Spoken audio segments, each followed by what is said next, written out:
ou um aspecto muito importante na nova fábrica de calçados é a definição e o domínio sobre o conceito do que é operação e o que são processos.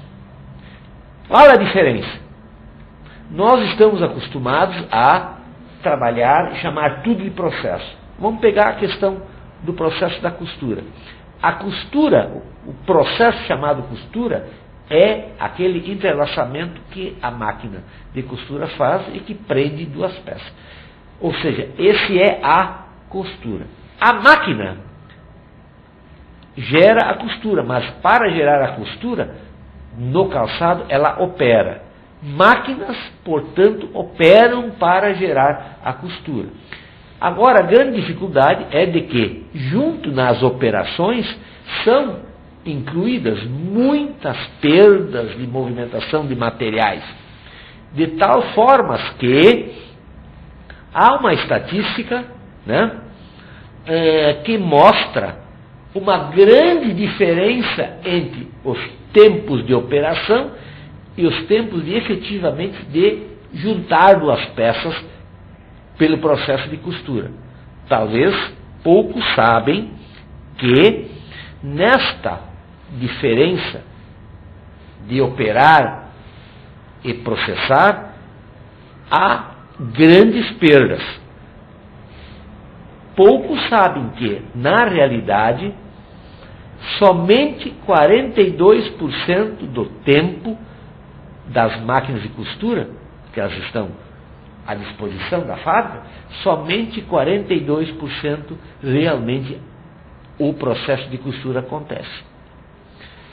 Os outros 58% são gastos que acontecem e a máquina acaba não gerando o calçado.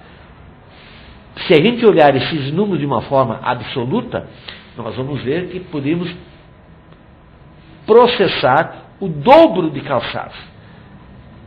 Quem opera nos processos e quem gera esse excesso de perdas são as pessoas, a própria máquina em si, certo?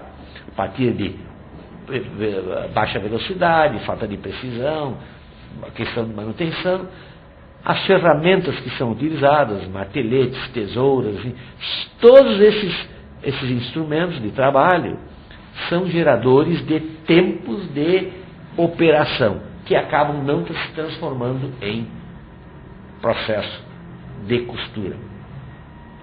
O que deve fazer?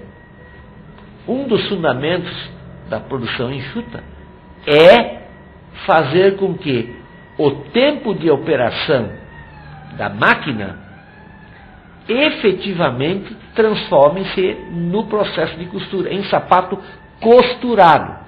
E deve a fábrica eliminar todas as operações auxiliares, transformar o tempo efetivo em costura propriamente dita.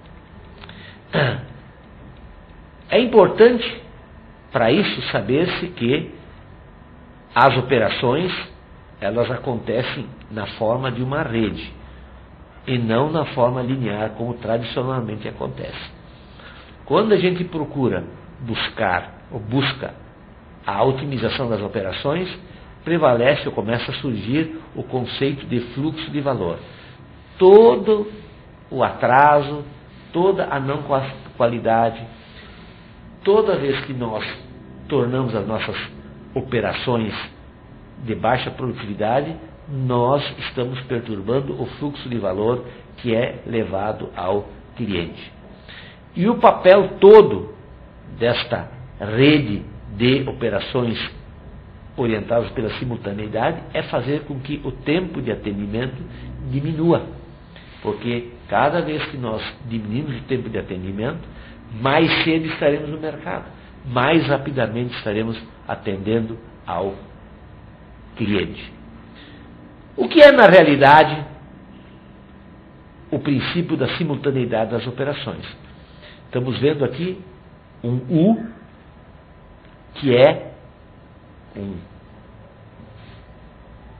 suporte à produção, que identifica a forma com que a unidade de trabalho, a célula vai operar.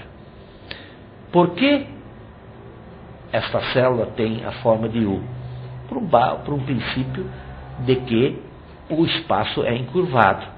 Ou seja, o princípio da teoria da relatividade permite pensar em encurvar o espaço.